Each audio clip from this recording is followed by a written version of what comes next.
ठीक आहे, मग आपण सुरुवात करूया.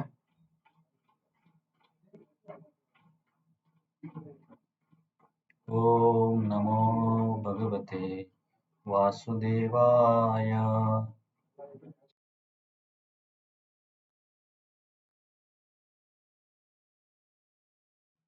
ओम नमो भगवते वासुदेवाय.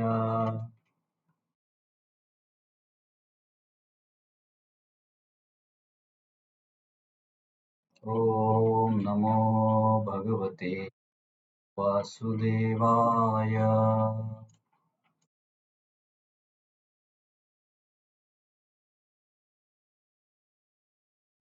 हरे कृष्ण.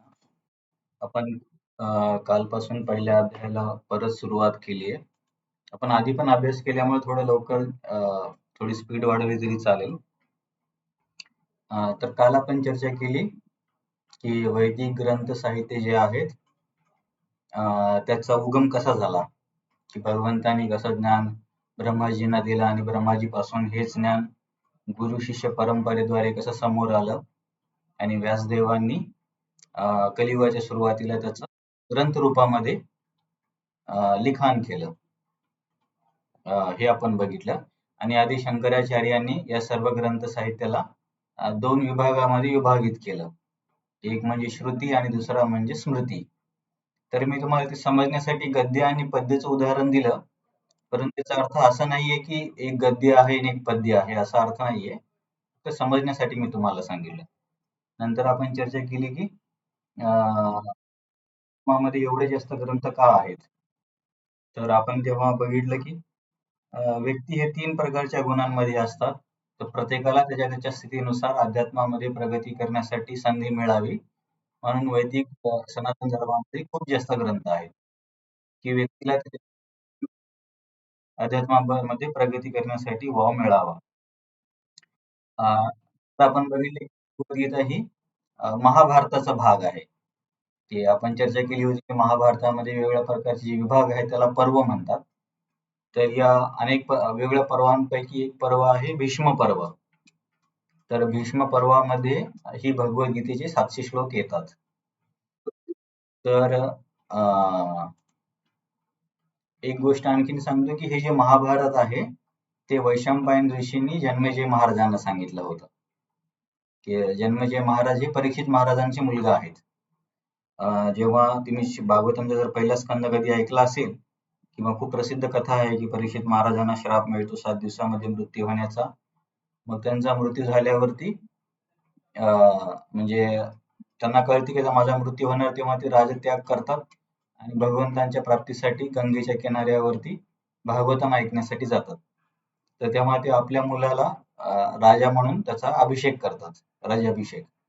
आणि जेव्हा हा जन्मेजय मोठा होतो तेव्हा वैशंपायन ऋषी की जे त्यांच्या राजगुरू म्हणून असतात, ते वैशंपायन ऋषी त्याला पूर्ण महाभारत सांगतात की तुमच्या कुळामध्ये काय काय घटना हरे कृष्ण प्रभूजी. तर वैशंपायन ऋषींनी हे महाभारत जन्मेजय महाराजांना सांगितलंय. हे तुमच्या लक्षात राहील तरी ठीक आहे, नाही राहील तरी काही प्रॉब्लेम नाही. तर या महाभारतामधील भीष्म पर्वामध्ये गीता येते. म्हणून भगवद्गीता ही महाभारताचा सुद्धा भाग आहे आणि भगवद्गीता हा एक स्वतंत्र ग्रंथ सुद्धा मानला जातो.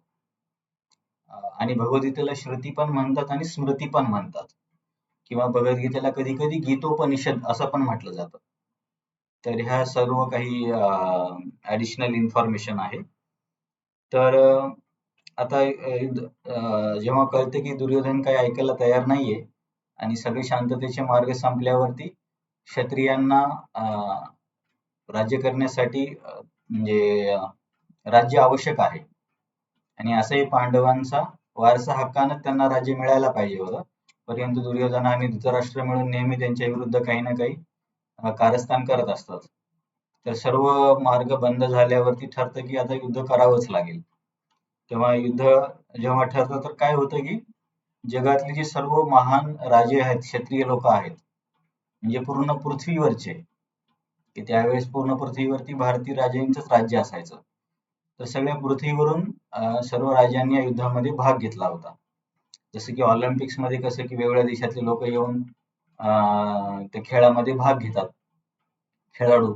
तसंच हे महाभारताचं युद्ध खूप मोठं युद्ध आहे, सर्व क्षत्रिय राजांना माहिती होतं, म्हणून सगळ्या लोकांनी युद्धामध्ये भाग घेतला. तर युद्ध सुरू होण्याच्या आधी पांडवांची साईड आणि कौरवांची साईड आपापले सैन्य बळ आणि राज्य आपापल्या साईडने मिळवण्यासाठी दोघांची पण तयारी सुरू होती. तर काही राजांनी पांडवांची साईड घेतली, काही राजांनी कौरवांची साईड घेतली. तर याच्यामध्ये एक जो राजा आहे तो म्हणजे शल्य राजा. तर हा शल्य आहे, तो पांडवांचा मामा होता. कारण जी माद्री आहे, आपली सहदेव आणि नकुलची आई, तिचा भाऊ म्हणजे शल्य, राजा शल्य, हा पांडवांचा मामा होता. तर म्हणून पांडवांच्या साईडने युद्ध लढण्यासाठी ते आले होते इकडे कुरुक्षेत्राकडे. परंतु रस्त्यामध्ये आल्यावरती हा दुर्योधन खूप चतुर असतो. तर रस्त्यामध्ये त्यांचं खूप चांगली आदरातिथ्य करतो आणि भरपूर त्यांचं सेवा वगैरे करतो. म्हणून शल्यराजांना वाटते कदाचित पांडवांनीच माझी सेवा केली असेल. त्यांना माहिती नसतं कोणी सेवा केली. म्हणून शल्यराजे म्हणतात की ज्याने पण माझी सेवा केली मी त्याच्या साईडने युद्ध करेल. शल्यांना वाटतं की पांडवांनी सेवा केली, परंतु मग नंतर तेवढ्यात दुर्योधन येतो आणि म्हणतो की मी तुमची सेवा केली. तर शल्यराजांनी शब्द दिलेला असतो, म्हणून त्यांना कौरवांच्या साईडनं जावं लागतं, जरी पांडवाचे मामा असले तरी. आणि दुसरा एक राजा आहे, या युद्धामध्ये बघा की राक्षसांनी पण भाग घेतला आणि यवनांनी अशा वेगवेगळ्या प्रकारच्या जाती धर्माच्या लोकांनी पण भाग घेतला होता. परंतु एक असा राजा होता की ज्याला पांडवांनी पण आपल्या साईडला घेतलं नाही आणि कौरवांनी पण घेतलं नाही. तो म्हणजे रुक्मिणीचा भाऊ. रुक्मिणीचा भाऊ, त्याचं नाव होतं रुक्मी. रुक्मिणीचा भाऊ रुक्मी, जे की आपल्या महाराष्ट्रामध्ये अमरावती जिल्ह्यात कौंडिण्यपूर नावाचं गाव आहे रुक्मिणीचं. तर हा जो रुक्मी असतो तो स्वभावानेच खूप बढाईखोर असतो. तर पांडवांकडे जाऊन म्हणतो की मी एकटाच युद्ध जिंकेल, सर्व कौरवांना हरवेल. तर पांडव म्हणतात की आम्हाला तुझी गरज नाही. मग हा रुक्मी कौरवांच्या साईडने जातो. तिथे पण अशा मोठ्या मोठ्या बढाया करायला लागतो. तर दुर्योधन पण त्याला हाकलून देतो. तर इथे या युद्धामध्ये केवळ एकच असा राजा आहे की ज्याला दोन्ही साईडने हाकलून दिलं, तो म्हणजे रुक्मी. आणि शल्य पांडवांचा मामा असून सुद्धा कौरवांच्या साईडने लढला. त्याचं कारण मी तुम्हाला सांगितलं. नंतर युद्ध सुरू होण्याच्या आधी असा एक नियम होता की शेवटच्या क्षणी असं सांगितलं जायचं की जर या क्षणी सुद्धा कोणाची इच्छा असेल पार्टी बदलायची, या साईड कडून त्या साईडला जायचं, तर त्याची परवानगी होती. तर शेवटच्या क्षणी जो युधान जो आहे, युत्सो, युधान जे की भगवंतांचा रथचालक आहे, तो कौरवांच्या साईडला असतो, परंतु नंतर तो पांडवांच्या साईडला येतो. तर आता हे सर्व झाले आणि दोन्ही सैन्य इथे जमा झालेत. तर आता इथून आपल्याला पहिल्या श्लोकाला सुरुवात करायची, परंतु ते सुरुवात करण्याच्या आधी मी तुम्हाला एक ओव्हरव्ह्यू सांगतो. जी भगवद्गीता आहे, भगवद्गीतेमध्ये एकूण 700 श्लोक आहेत आणि एकूण 18 अध्याय आहेत. अध्याय म्हणजे धडा. जसं मराठीमध्ये धडे असतात, तसे भगवद्गीतेमध्ये धड्याला आपण अध्याय म्हणतो. परंतु हा दोन व्यक्तीमधला संवाद आहे, तर संवाद कधी धड्यासारखा नसतो. आपण बोलताना असं सांगून बोलत नाही की अरे इथे पहिला धडा संपला तर मी तुला दुसरा धडा बोलत आहे. कृष्ण आणि अर्जुन हे एकमेकांना बोलत होते, परंतु विषयानुसार त्या बोलण्यातल्या श्लोकांचा एक विशिष्ट विषय असं ग्रुप करून व्यासदेवाने त्याचे अध्याय बनवले. म्हणून 700 श्लोकाचे व्यासदेवांनी 18 अध्यायामध्ये विभाजन केलं. तर बोलताना त्यांनी अध्याय म्हणून बोलले नाही, फक्त तो एक संवाद होता, परंतु व्यासदेवाने त्याचं विभाजन केलं. आणि भगवद्गीतेवरती अनेक टीका टिप्पणी आहेत. जर तुम्ही अमेझॉन वरती बघितलं किंवा मार्केटमध्ये सर्च केलं तर गीतेवरती भरपूर टिप्पणी आहेत. अनेक राजनैतिक लोकांनी, साधूंनी, संतांनी भगवद्गीतेवरती टिप्पणी दिलेली आहे. परंतु आपण अभ्यासासाठी कोणती गीता वापरणार आहोत? भगवद्गीता जशी आहे तशी, जी की प्रभुपादांनी लिहिली आहे. तर तुमच्या सोबत नेहमी क्लासमध्ये असताना भगवद्गीता सोबत असू द्या. तुम्हाला तिच्यावरती काही नोट्स वगैरे घ्यायला पण सोपं पडेल आणि जेव्हा आपण तात्पर्यातले काही मुद्दे वाचू तेव्हा तुम्हाला लगेच जवळ संदर्भ असला पाहिजे. आणि दुसरं एक पुस्तक आहे गीता सुबोधिनी म्हणून. जसे की आपल्याकडे अभ्यासासाठी आधी गुरुकिल्ली म्हणून एक पुस्तक यायचं किंवा नवनीतचे पण काही प्रकाशन असायचे की जे मुलांना शाळेच्या अभ्यासासाठी मदत करायचे. तसंच एक गीता सुबोधिनी म्हणून हे पुस्तक आहे. हे आपल्या जीवीतल्या भक्तांनीच लिहिलंय. लिहिलं म्हणजे हे गीतेवरतीच त्यांनी अभ्यास आणखी सोपा व्हावा म्हणून एक गाईड बनवलंय. हे जर तुमच्याकडे असेल तर अधिक चांगलं आहे, नसले तरी काही हरकत नाही. परंतु कमीत कमी भगवद्गीता जशी आहे तशी असू द्या. तर असा प्रश्न येतो की आपण प्रभुपादांची भगवद्गीताच का वापरतो, दुसरी भगवद्गीता का वापरत नाही? कोण सांगेल?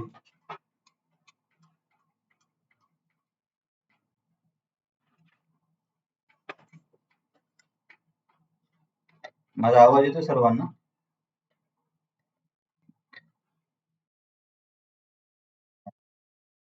आपण प्रभुपादांची गीता का वापरतोय?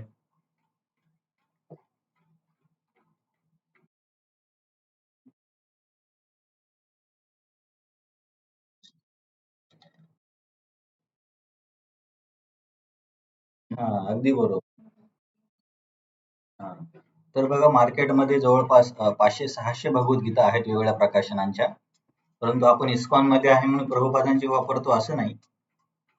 त्याच्यापैकी खूप कमी भगवद्गीता अशा आहेत ज्या की प्रामाणिक भगवद्गीता आहेत. जसे की रामानुजाचार्यांची म्हणा किंवा विश्वनाथ चक्रवर्ती ठाकूरांची. अशा खूप मोजक्याच भगवद्गीता आहेत ज्या की प्रामाणिक आहेत. तर अप्रामाणिक गीता म्हणजे काय आहे? तिथे लिहिणारा लेखक आहे ना त्याचा स्वतःचा काहीतरी एक मानसिक म्हणा किंवा त्याचा एक काहीतरी अजेंडा असतो.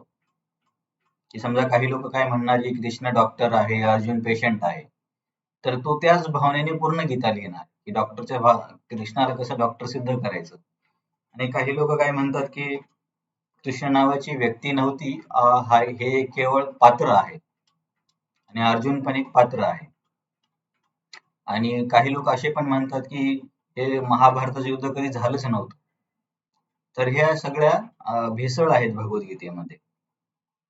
परंतु प्रभुपादांनी जशी आहे तशी प्रामाणिक भगवद्गीता दिली म्हणून आपण प्रभुपादांच्या भगवद्गीतेचा अभ्यास करतोय. जर तुम्ही मार्केटमध्ये गेले तर बऱ्याचदा लेखक काय करतात की त्यांचे समजा एखाद्या व्यक्तीला एखाद्या आंदोलनासाठी लोकांना प्रभावित करायचंय, तर तो त्या पद्धतीने ते पुस्तक लिहिणार की जेणेकरून लोकांच्या मनामध्ये तशा प्रकारची भावना निर्माण व्हावी. तर ह्या सर्व गोष्टीपासून वाचण्यासाठी आपण प्रभुपादांची भगवद्गीता वापरतोय. इतरही काही मोजक्याच भगवद्गीता आहेत मार्केटमध्ये ज्या की प्रामाणिक आहेत.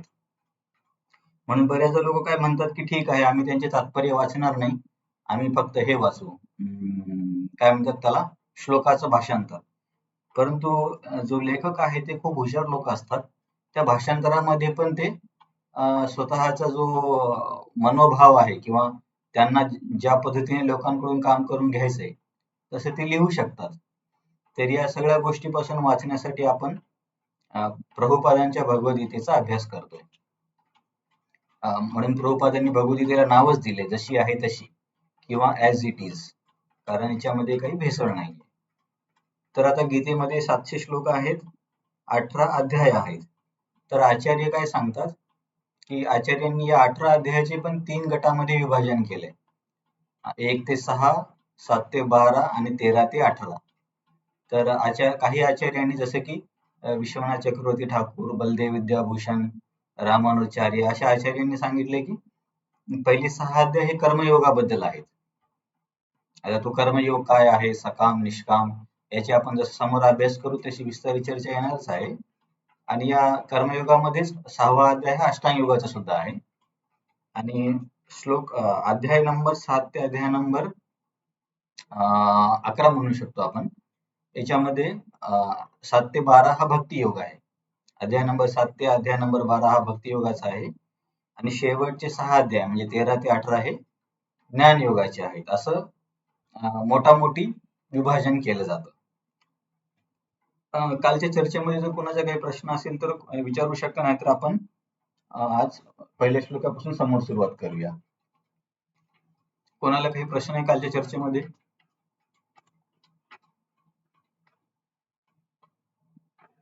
ठीक आहे, तुम्ही काही बोलत नाही म्हणजे प्रश्न नसला पाहिजे. तर आपण याच्यामध्ये काय करूया, पहिल्या अध्यायामध्ये काही काही श्लोकाचं वाचन करूया. सर्व श्लोकाचं वाचन नाही करणार आहोत आपण, कारण आपण आधी पण अभ्यास केलाय. आपण पहिल्या श्लोकाचं वाचन करूया. धृतराष्ट्र उवाच धर्मक्षेत्रे कुरुक्षेत्रे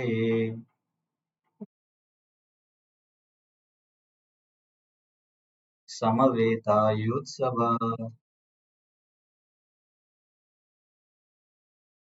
मामका पाण्डवाश्चैव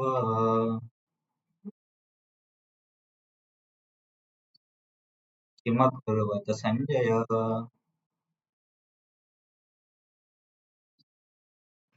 तर गीतेमध्ये धृतराष्ट्राचा केवळ एकच श्लोक आहे आणि तो पण पहिला श्लोक आहे. तर धृतराष्ट्र उवाच म्हणजे धृतराष्ट्र बोलला, काय बोलला धृतराष्ट्र, की हे जे कुरुक्षेत्र आहे ते धर्मक्षेत्र आहे. तर इतर ग्रंथांमध्ये पण कुरुक्षेत्राचा धर्मक्षेत्र म्हणून उल्लेख येतो. तर आचार्यांनी त्यांच्या टिप्पणीमध्ये काही श्लोकांचा संदर्भ दिलाय, की कुरुक्षेत्र हे देवी देवतांच्या पण उपासनेचं ठिकाण आहे. म्हणून आधीपासूनच कुरुक्षेत्राचं धर्मस्थळ म्हणून ख्याती होती.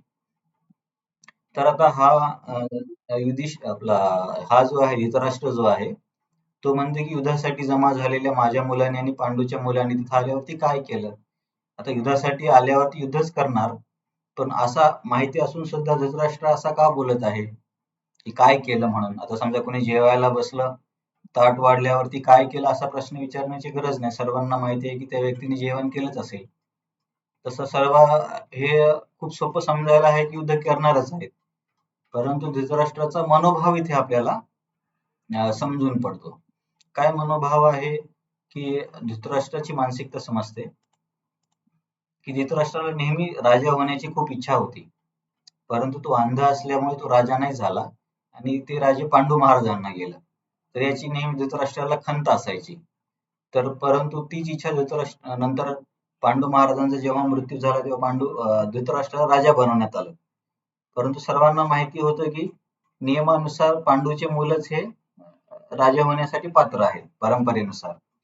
तर धृतराष्ट्राला हे कधी आवडायचं नाही, त्याला स्वतः राजा व्हायचं होतं आणि किंवा आपल्या मुलाला राजा बनवायचं होतं. तर इथे धृतराष्ट्राला भीती काय आहे की हे जे कुरुक्षेत्र ठिकाण आहे तर हे धर्मक्षेत्राचं ठिकाण आहे.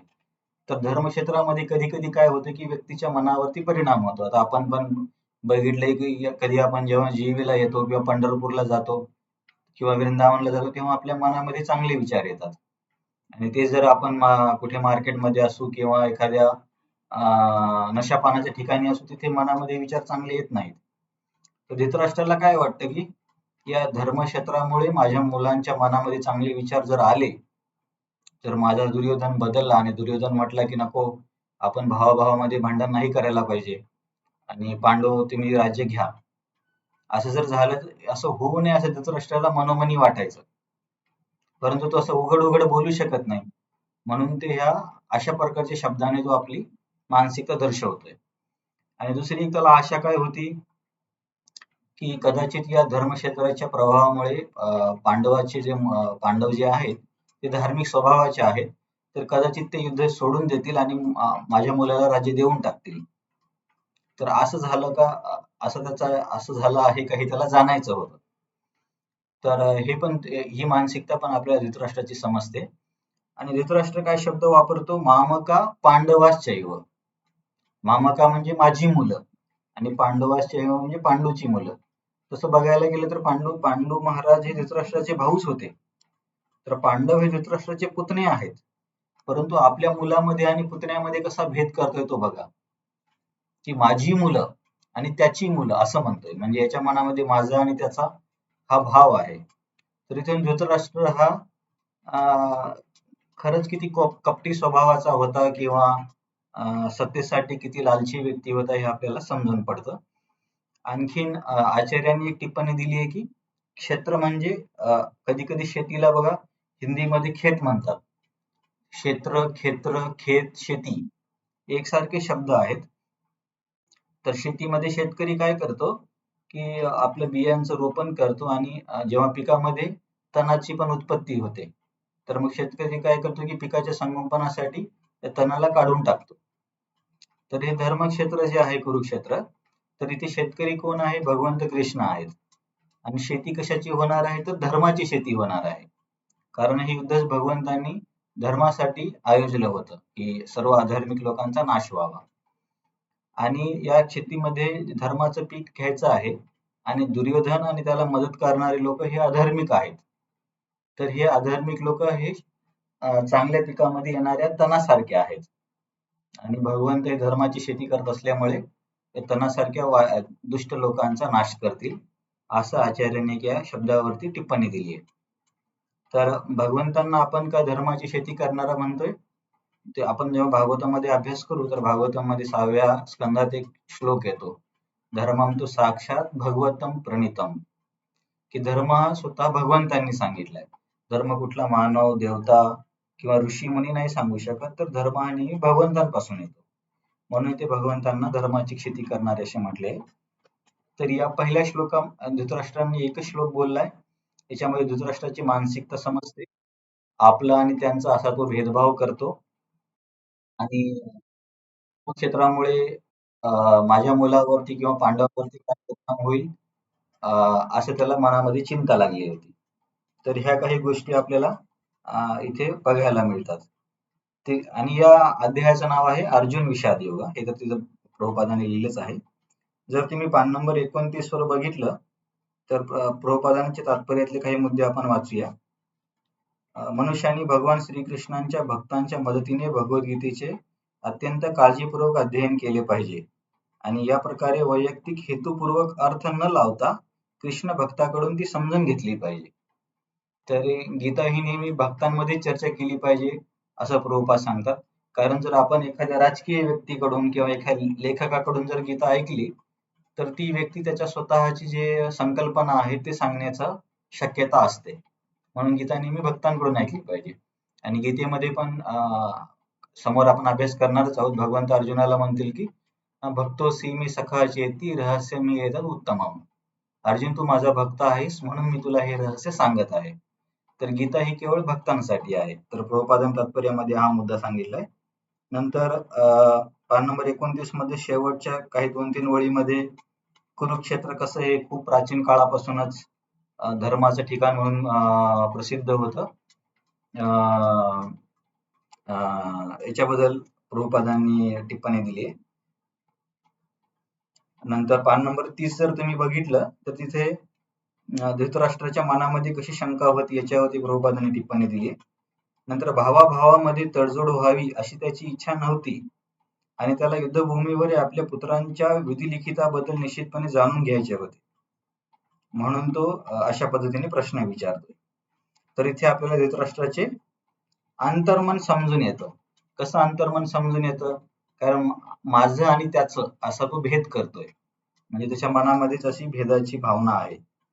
आणि जो आपण शेतीचं उदाहरण घेतलं त्याच्यावरती प्रभुपाद पान नंबर 30 मध्ये जो पहिल्या श्लोकाचा तात्पर्य आहे त्याच्या शेवटीच्या 3-4 वळीमध्ये लिहितात. तर तुम्ही स्वतः पण नंतर अभ्यास करा. आपण आता श्लोक नंबर 2 कडे जाऊया. तुम्हाला जर कुठेही प्रश्न असेल तर तुम्ही मध्ये थांबू शकता. तर दुसरा श्लोक, आता जेव्हा धृतराष्ट्रांनी कुणाला विचारलं, पहिल्या श्लोकामध्ये प्रश्न कुणाला विचारला धृतराष्ट्रांनी? संजयला, बरोबर. तर संजय हा धृतराष्ट्र महाराजांचा सेक्रेटरी आहे. सेक्रेटरी म्हणजे सचिव जो असता ना, आपल्याकडे बघा काही राजकीय नेत्यांचे पण सचिव असतात, तसा संजय हा राजाचा सचिव होता आणि खूप बऱ्याच वर्षापासून त्यांनी धृतराष्ट्र महाराजांची सेवा केली होती, तर त्याला त्यांचा स्वभाव चांगला माहिती होता. तर संजय पण खूप चांगल्या पद्धतीने उत्तर देईल, त्याच्यामध्ये त्याचा मनोभाव पण आपल्याला बघायला मिळेल. तर आपण सर्व श्लोकाचं वाचन नाही करणार आहोत कारण त्याच्यामध्ये आपला जास्त वेळ जाईल. तर दुसऱ्या श्लोकामध्ये संजय काय उत्तर देतोय? दृष्ट्वा तु पांडवानीकम व्यूढम दुर्योधनस्तदा आचार्यमुपसंगम्य राजा वचनम अब्रवीत. तर काय झालं? पहिल्यांदा तर संजय धृतराष्ट्राला शाश्वती देतोय की तुला जे वाटतंय की धर्मक्षेत्रामुळे यांच्यामध्ये तडजोड होईल आणि युद्ध थांबेल, तर धृतराष्ट्राची इच्छा होती की युद्ध व्हायला पाहिजे. कारण का त्याला खूप जास्त कॉन्फिडन्स होता की माझ्याकडून भीष्म आहे, द्रोण आहे, तर आम्ही जिंकणार आहोत असं धृतराष्ट्राला नेहमी वाटायचं. म्हणून त्याची इच्छा होती की युद्ध व्हायलाच पाहिजे. तर संजय या श्लोकामधून त्याला सांगतो की ठीक आहे, तुझी जी इच्छा आहे युद्ध होण्याची ती युद्ध होणारच आहे. तुझी जी मुलं आहेत कपटी ते कधी सुधारणार नाहीत जरी धर्मक्षेत्रात गेले तरी, आणि ते युद्ध होणारच आहे. हा संजय इथे या श्लोकामध्ये सांगतो की जो राजा आहे, राजा इथे कोणाला शब्द वापरलाय? दुर्योधनासाठी. तात्पर्यामध्ये सांगितलंय की दोन्ही साईडने सैन्य जमा झाले. दुर्योधन हे सैन्य बघतो की पुढच्या लोकांनी कसं सैन्याची रचना केली आहे आणि हे बघून दुर्योधन आपल्या यांच्याकडे जातो, गुरुकडे, द्रोणाचार्यांकडे. द्रोणाचार्याकडे जातो आणि काय बोलतो ते पुढच्या श्लोकामध्ये आपल्याला बघायला मिळेल. तर प्रभुपाद तात्पर्य काय म्हणतात? धृतराष्ट्र हा जन्मतःच आंधळा होता व दुर्दैवाने तो आध्यात्मिक दृष्टीने अंधच होता. एक तर व्यक्ती शरीराने अंध असली तर ठीक आहे, चालेल, परंतु याने आंधळा नसला पाहिजे, धर्माने आंधळा नसला पाहिजे. तर धृतराष्ट्र शरीराने पण आंधळा होता आणि धार्मिक दृष्ट्या पण अंध होता. त्याला धर्मामध्ये पण काही काय म्हणता येईल की रुची नव्हती म्हणण्यापेक्षा आपल्या मुलाच्या आणि सत्तेच्या मोहाच्या मुळे तो अधार्मिक पद्धतीने वागत होता. धृतराष्ट्राने युद्धभूमीवरील परिस्थिती बदल केलेली हेतुपूर्वक विचारणा संजय जाणू शकत होता की संजय बघा, जेव्हा आपण एखाद्या व्यक्तीसाठी वर्षानुवर्ष काम करतो तेव्हा आपल्याला माहिती पडतं की या व्यक्तीचा स्वभाव काय आहे आणि या व्यक्तीच्या बोलण्याचा अर्थ काय होतो. जसे की समजा एखादी पती पत्नी आहेत तर बऱ्याचदा त्यांना एकमेकांच्या केवळ इशाऱ्यावरून पण समजून येते की समोरच्या व्यक्तीला काय बोलायचंय, कारण बरेच वर्ष सोबत असल्यावरती एकमेकांचा स्वभाव चांगला समजतो. तसं संजय हा बऱ्याच वर्षापासून यांची सेवा करत असल्यामुळे संजयला चांगलं समजून येतं की धृतराष्ट्राच्या मनात काय आहे. त्याच्यामुळे म्हणून विषण्ण उद्विग्न झालेल्या राजाला प्रोत्साहित करायचे होते. म्हणूनच त्याने राजाला खात्रीपूर्वक पटवून दिले की पवित्र धर्मक्षेत्राच्या प्रभावाखाली त्याचे पुत्र कोणत्याही प्रकारची तडजोड करणार नाहीत. हे पान नंबर 31 वरती मी वाचत आहे प्रभुपादांच्या तात्पर्यामध्ये की ठीक आहे राजा, युद्ध होणारच आहे, तुझी मुलं काही सुधारणार नाहीत. या ठिकाणी जरी दुर्योधनाचा राजा म्हणून उल्लेख करण्यात आला असला तरी त्याला गंभीर परिस्थिती उद्भवल्यामुळे आपल्या सेनापतीकडे जावे लागले. आता राजा मोठा आहे की सेनापती? तर राजा मोठा आहे ना, तर सेनापतीने राजाकडे आलं पाहिजे आणि राजाला विचारलं पाहिजे की राजा आता काय करायचंय. परंतु इथे आपण बघतोय की राजा दुसऱ्याकडे जातोय. दुर्योधन म्हणजे आता त्यावेळेसाठी राजा होता, तर तो स्वतःच द्रोणाचार्याकडे जातोय किंवा भीष्मांकडे जातोय, तर असं त्याने जायला नव्हतं पाहिजे. परंतु तो का जातोय की वर करून तो असं दाखवतोय की मला तुमच्याबद्दल खूप सन्मान आहे.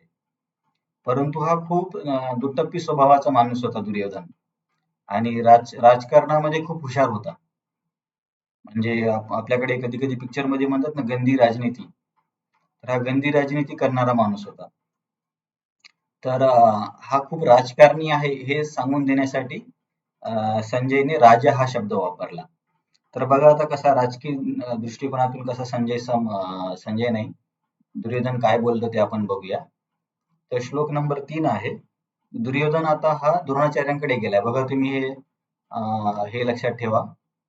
आपण काय चर्चा करतो हे लक्षामध्ये ठेवा, नाहीतर परत चुकामुक व्हायची. इथे युद्धाच्या सुरुवातीला आता दोन्ही सैन्य जमा झाले दोन्ही साईडने. दुर्योधन हा त्याला भीती वाटते समोरचं युद्ध बघून, की त्याने बघितलं की समोरचं युद्ध पण त्यांच्याकडे पण भरपूर सैन्य आहे. तर आपली भीती लपवत तो आपले पॉलिटिकल माइंड चालवण्यासाठी द्रोणाचार्याकडे आलाय. द्रोणाचार्य पण तिथेच उभे आहेत, युद्धासाठी तयार झालेले आहेत. आणि इथे येऊन द्रोणाचार्यांना काय बोलतो दुर्योधन? पश्य म्हणजे बघ किंवा बघा. पश्यतां पांडुपुत्राणाम आचार्यं महती चमूं व्यूढां द्रुपदपुत्रेण तव शिष्येण धीमता. की हे द्रोणाचार्य, हे सेनापती, तुम्ही बघा आता. आता त्यांना टोमणा मारतोय. काय टोमणा मारतोय? की तुमचा हुशार शिष्य, द्रोणाचार्यांचा शिष्य होता द्रुपद महाराजांचा मुलगा धृष्टद्युम्न.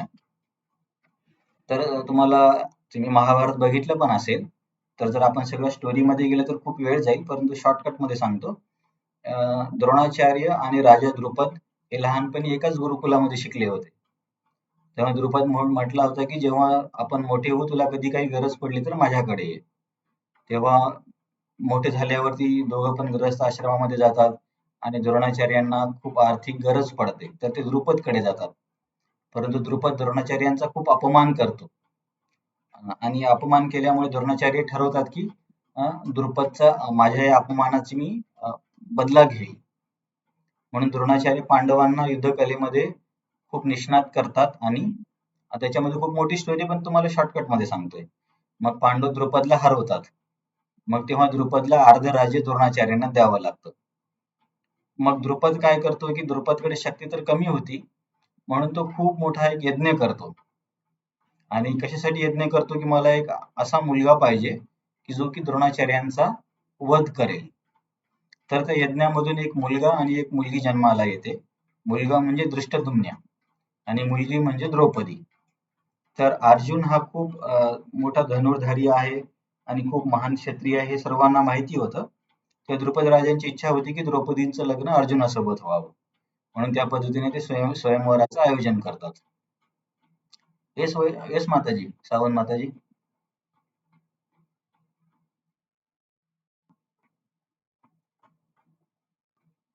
अच्छा ठीक आहे. Okay okay no problem. तर मग काय काय होतं हा जो धृष्टद्युम्न आहे द्रुपद महाराजांचा मुलगा ज्याची उत्पत्तीच द्रोणाचार्यांच्या वधासाठी झालेली असते. मग काय होतं की जेव्हा द्रुपदला पण धनुर्विद्या किंवा क्षत्रियांची युद्धकला शिकायची होती तेव्हा धृष्टद्युम्न द्रोणाचार्यांकडे येतो की मला तुम्ही युद्धकला शिकवा म्हणून. तेव्हा द्रोणाचार्यांना खूप चांगलं माहिती होतं की याचा जन्मच आपल्याला मारण्यासाठी झालेला आहे. परंतु हे माहिती असून सुद्धा द्रोणाचार्य धृष्टद्युम्नला युद्धकला शिकवतात. तर हा सर्व इतिहास दुर्योधनला पण माहिती होता. तर दुर्योधन काय इथे करतोय द्रोणाचार्यांना टोमणा मारतोय की पश्यताम पांडुपुत्राणाम आचार्य महतीचम व्यूढाम द्रुपद पुत्रेन. द्रुपद पुत्र म्हणजे द्रुपद महाराजांचा मुलगा धृष्टद्युम्न हिच्याकडून ते काय करतात की दोघांमधली जी शत्रुता आहे त्याला पण आग देण्याचं काम हा दुर्योधन करत आहे.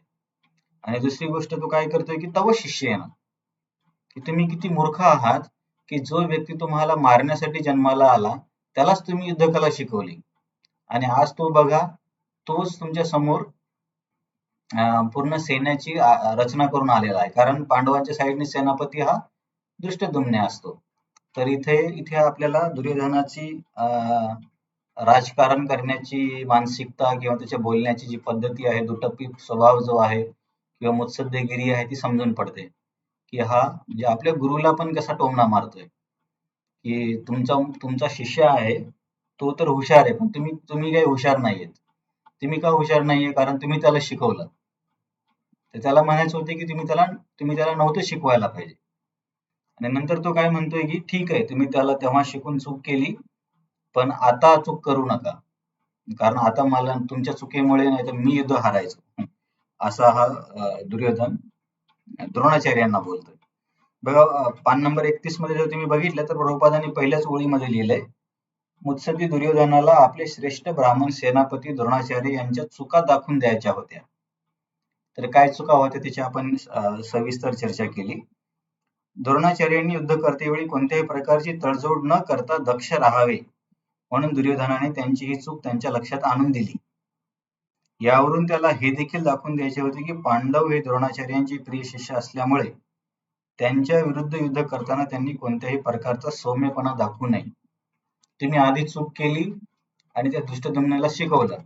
तुमच्या एका चुकीचा परिणाम आता मला भोगावा लागतोय आणि आता तरी तुम्ही परत काही चूक करू नका आणि पांडवांबद्दल सौम्यपणा दाखवू नका कारण सर्वांनाच पांडव आवडायचे कारण पांडवांचा स्वभाव खूप धार्मिक होता आणि त्याच्यात अर्जुन तर द्रोणाचार्यांचा सर्वात प्रिय शिष्य होता.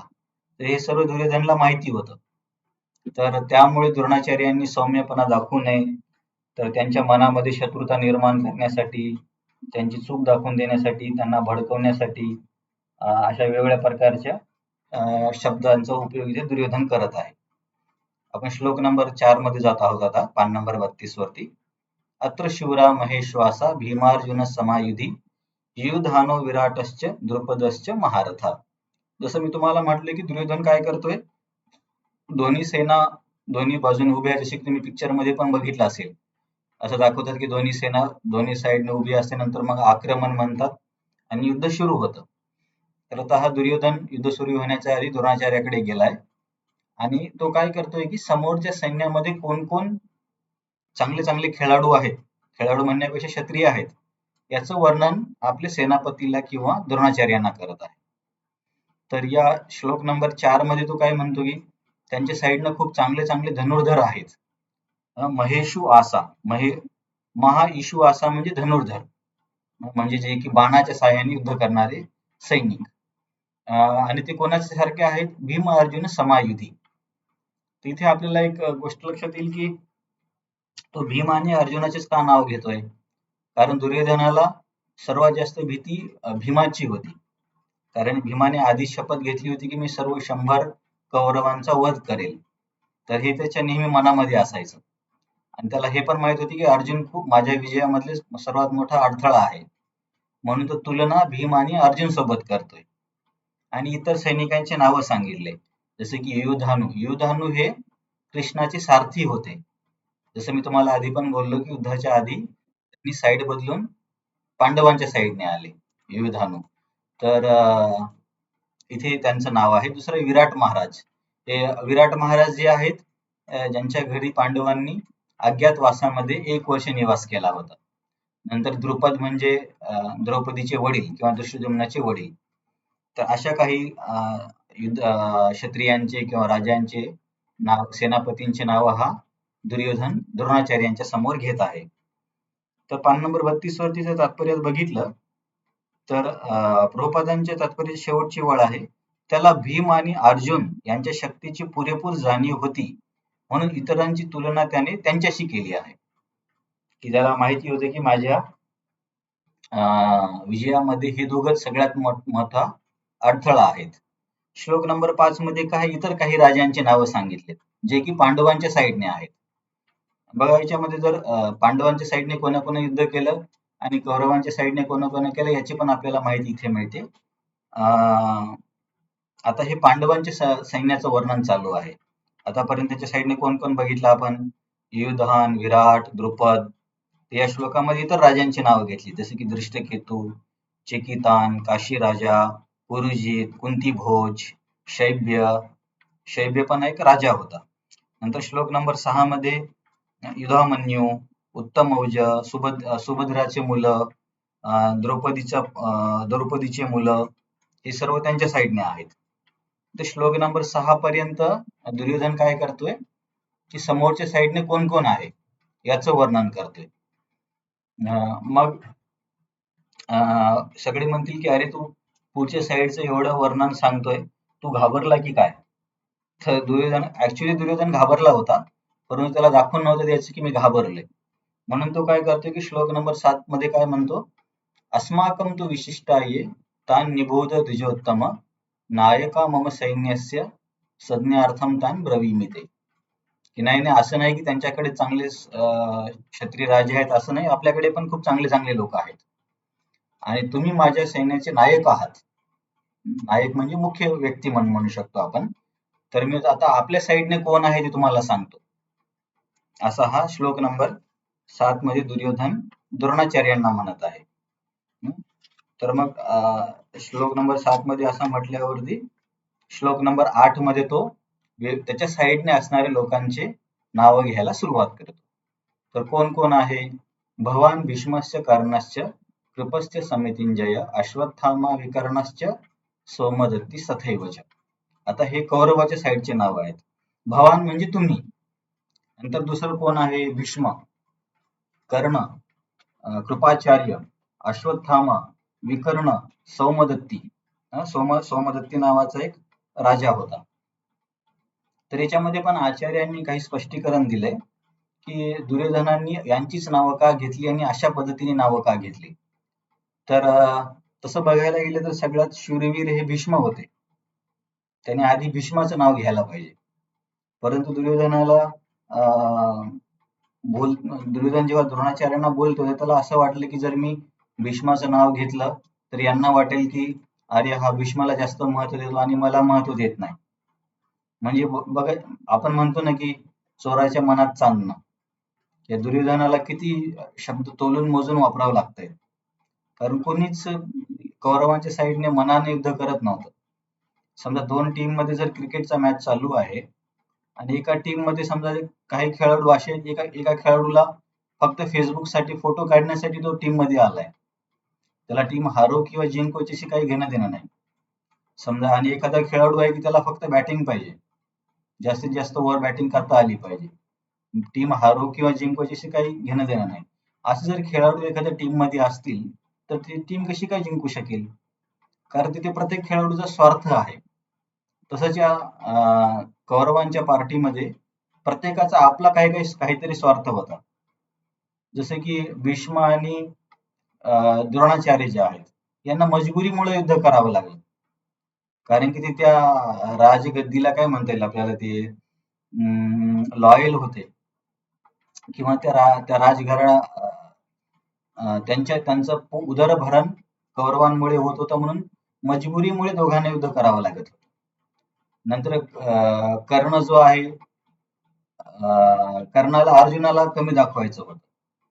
असे प्रत्येकाचा आपापला काहीतरी मनोभाव होता सगळे, आणि या दृष्टिकोनातून अशी दुर्योधनाची टीम होती. म्हणून असे सगळे विरुद्ध विचाराचे लोक असल्यामुळे दुर्योधनाला खूप सांभाळून बोलावं लागतंय. तर याच्यामध्ये भीष्म नेहमी कर्णाची इन्सल्ट करायचे, तू खूप जास्त बोलतो, तुला काही व्यवस्थित युद्ध करता येत नाही. त्याच्यामुळे कर्ण काय म्हणतो की जोपर्यंत भीष्म मरणार नाही तोपर्यंत मी युद्धात येणार नाही. म्हणजे असे एकदम विचित्र विचाराचे लोक दुर्योधनाच्या साइड मध्ये होते, म्हणून दुर्योधनाला खूपच सांभाळून बोलावं लागते. तर त्याने आधी नाव भीष्माचं घ्यायला पाहिजे, परंतु द्रोणाचार्यांचं घेतो की भवान, भवान म्हणजे तुम्ही. का? कारण त्याला माहितीये की मग द्रोणाचार्यांना वाटेल की अरे मला हा कमी समजतो. परंतु त्याला हे पण माहिती की जर ब्राह्मणाला जास्त मान दिला तर भीष्म समजून घेईल की ठीक आहे, ब्राह्मणाला जास्त मान दिला. नंतर दुसरे कोणाचे नाव घेतो? कर्णाचं नाव घेतो, कारण त्याला कर्मावरती पण खूप विश्वास होता. कृप आणि अश्वत्थामा या दोघांचं नाव का घेतो? कारण कृपाचार्य हे जे आहेत द्रोणाचार्यांचे मेव्हणे होते. कृपाचार्याच्या बहिणीशी द्रोणाचार्यांनी विवाह केला होता आणि अश्वत्थामा हे द्रोणाचार्याचा मुलगा आहे. तर ह्या सगळे लोकांची नावं घेऊन घेऊन द्रोणाचार्यांना भडकवण्याचा प्रयत्न हा दुर्योधन करत आहे. नंतर याच्यामध्ये एक थोडस आश्चर्यकारक नाव आहे विकर्णाचं. तर विकर्ण हा खूप काही महान क्षत्रिय होता किंवा खूप मोठा पटाईत योद्धा होता असंही नाहीये. परंतु जेव्हा द्रौपदीचं वस्त्रहरण होतं तर त्या सभेमध्ये विकर्णच हा असतो की जो त्याच्या विरुद्ध आवाज उठवतो. तेव्हा दुर्योधनाला काय भीती वाटते की असं नको व्हायला की विकर्ण आपली साईड सोडून जाईल, म्हणून विकर्णाला थोडासा समजूत काढण्यासाठी किंवा त्याला आपलंसं करून घेण्यासाठी हा दुर्योधन काय करतोय, विकर्णाचं पण नाव घेतोय. आपण हे या शब्दावरती आपण याच्यावरती विचार केलाय. त्याच्यानंतर आता आपण जाणार आहोत श्लोक नंबर 9 वरती.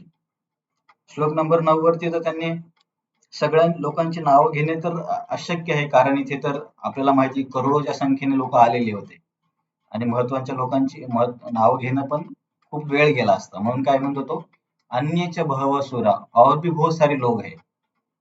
कशासाठी आले? कसे लोक आहेत ते? शूर आहेत. का आले? मदर्थे त्यक्त जीविता, मला जिंकून देण्यासाठी, आपल्या जीवाची बाजी लावण्यासाठी लोक आले. तर आचार्य इथे टिप्पणी देतात की सरस्वती देवी दुर्योधनाकडून अशी बोलून घेते की माझ्यासारख्या पापी माणसाकडून आल्यामुळे या सर्वांचा जीव जाणार आहे. परंतु दुर्योधन काय म्हणतो की आणखीन पण बरेच लोक आहेत जे सर्व माझ्यासाठी इथे आलेले आहेत. जर तुम्ही पान नंबर 33 बघितलं प्रभुपादांच्या भगवद्गीतेमध्ये, तात्पर्य प्रभुपादांनी काय लिहिले बघा, पान नंबर 33 मध्ये सर्वात खाली, दुसऱ्या शब्दात सांगावयाचे तर ते सर्वजण पापी दुर्योधनाच्या पक्षाला मिळाल्याने कुरुक्षेत्राच्या युद्धभूमीवर या सर्वांचा मृत्यू अटळ आहे. मदर्थे त्यक्त जीविता या शब्दावरती आचार्यांनी अशा पद्धतीची टिप्पणी दिली आहे. त्याच्यानंतर आपण जाणार आहोत श्लोक नंबर 10 मध्ये. इथे जास्त तत्वज्ञान नाहीये किंवा आपण आधी पण थोडा अभ्यास केल्यामुळे थोडीशी स्पीड मी वाढवतोय, नाहीतर आपला परत खूप जास्त वेळ जाईल.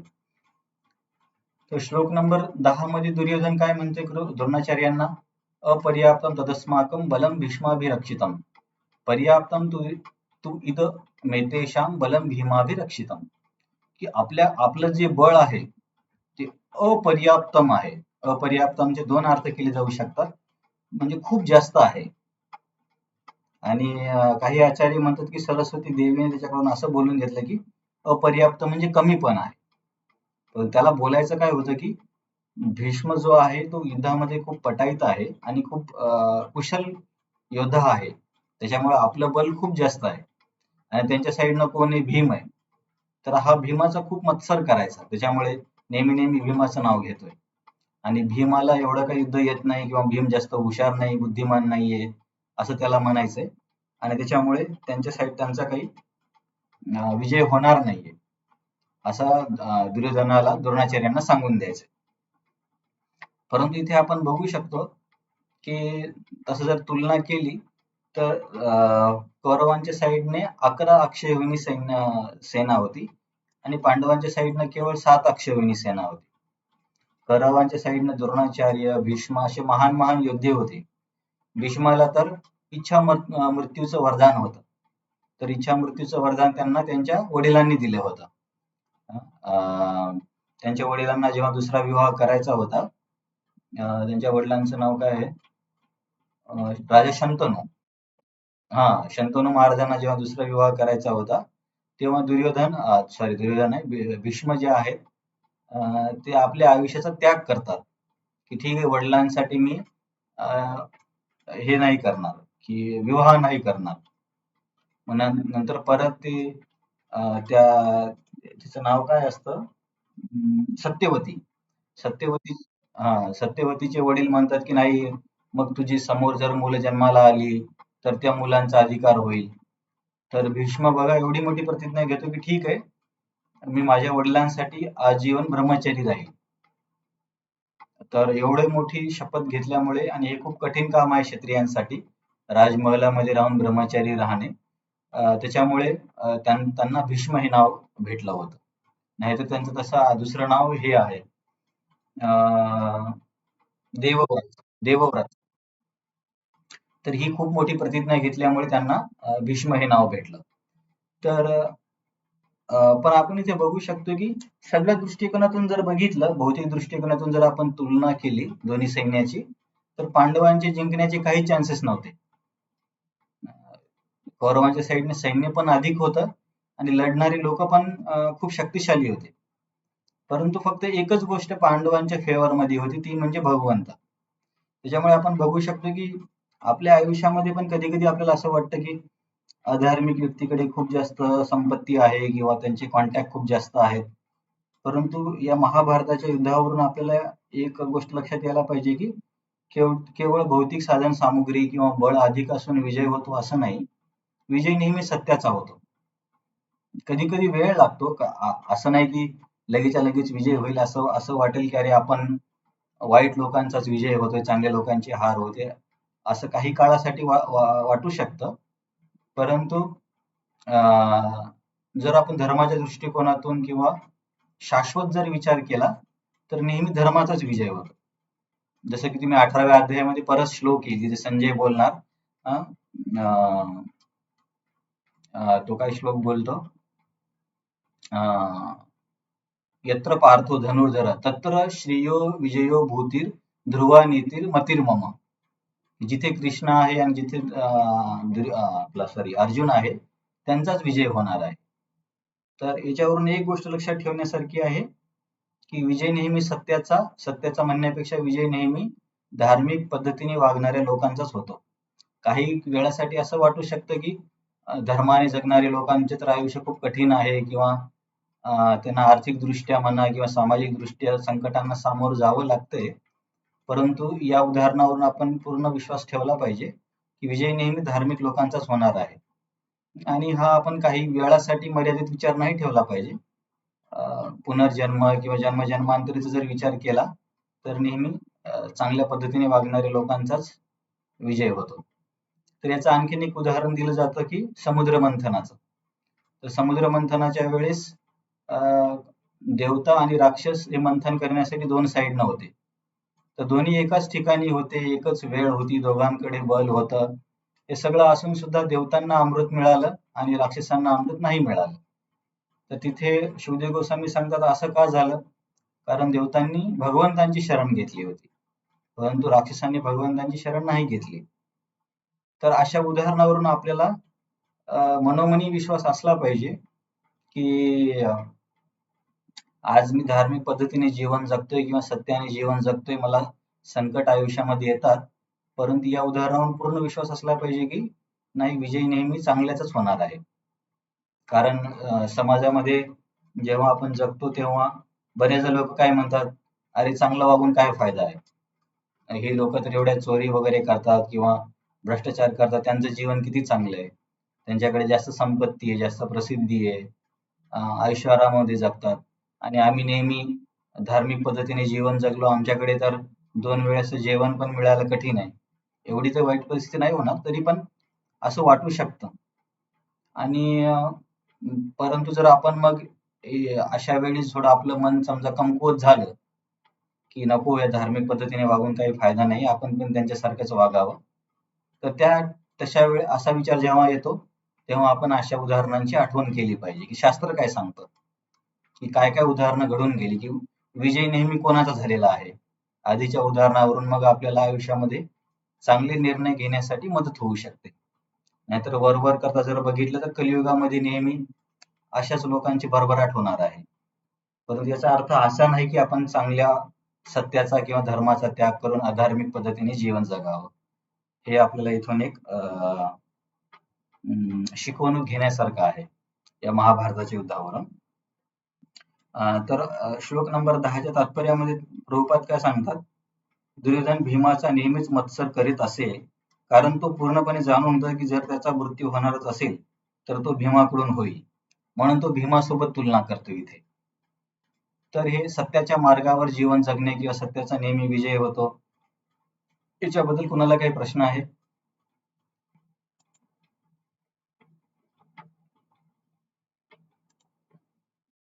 नाही. बरं, धार्मिक जीवन जगणं सोपं आहे की कठीण आहे? कठीण आहे, अगदी बरोबर. बघा, कारण आपण बघतो ना आता भ्रष्टाचारी लोकांकडे 4-4, 5-5 गाड्या आहेत. हे लोक ड्रिंकिंग करतात, नको ते खातात, त्यांनाच मान सन्मान भेटतो. अशाच लोकांची पोस्टर लागतात. परंतु कदाचित बिचारा एखादा जो धार्मिक व्यक्ती आहे, जो जप करतो, त्याला कोणी समाजामध्ये मान पण देणार नाही. तर परंतु आपल्याला समाजाच्या नजरेमध्ये किंवा 4-5 या काय म्हणता येईल, अशा साधारण लोकांच्या नजरेमध्ये मोठं होण्याचा प्रयत्न नाही, आपल्याला भगवंतांच्या नजरेमध्ये यायचंय. त्याच्यामुळे धार्मिक जीवन जगताना त्रास जरी झाला तरी थोडासा आशादायी राहून आपण सहन केलं पाहिजे.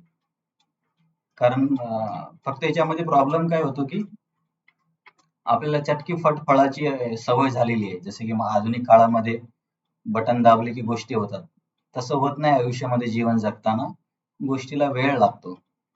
त्याच्यामुळे बऱ्याचदा लोक काय थकून जातात की समोरच्या व्यक्तीला बघून की नको हे धार्मिक जीवन आणि आपण पण त्यांच्यासारखं जगूया. परंतु शास्त्राचा नेहमी आधार घेतला पाहिजे. आम्हाला गौरांग प्रभू पण सांगतात की जेव्हा पण तुमच्या जीवनामध्ये समजा काही कठीण प्रसंग येतो, की कधी तुमचा कोणी अपमान केला, तर आपण शास्त्रामधून असं उदाहरण आठवलं पाहिजे की एखाद्या महान व्यक्तीचा जेव्हा अपमान केला होता, तेव्हा त्या व्यक्तीने कसा प्रतिसाद दिला, ती व्यक्ती कशी वागली.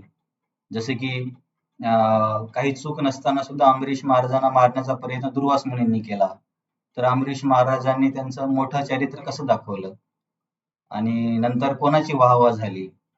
किंवा एखाद्या वेळेस की समजा मी धार्मिक पद्धतीने जीवन जगलो तर कदाचित माझ्याकडे संपत्ती कमी राहील आणि अधार्मिक भ्रष्टाचार केला तर कदाचित मला जास्त पैसे मिळतील. परंतु मग आपण शास्त्राला विचारायला पाहिजे की शास्त्रामध्ये जेव्हा एखाद्या महान व्यक्तीला अशा अधार्मिक पद्धतीने जीवन जगण्याची जेव्हा संधी आली, तेव्हा त्यांनी ती संधी घेतली का?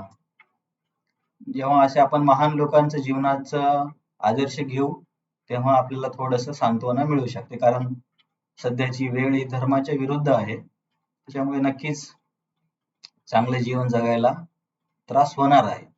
परंतु हे त्रास होतो म्हणून चांगले जीवन जगणं सोडून देणं हे काही चांगलेपणाचं लक्षण नाही आहे. तर हे आपण या युद्धावरून समजू शकतो. अशी अनेक उदाहरणं आहेत शास्त्रामध्ये. आपण समोर जेव्हा चर्चा करू तेव्हा अशी उदाहरणं येतात आणि तुम्ही जर नोट्स काढत असाल तर असे मुद्दे तुम्ही लिहून ठेवू शकता.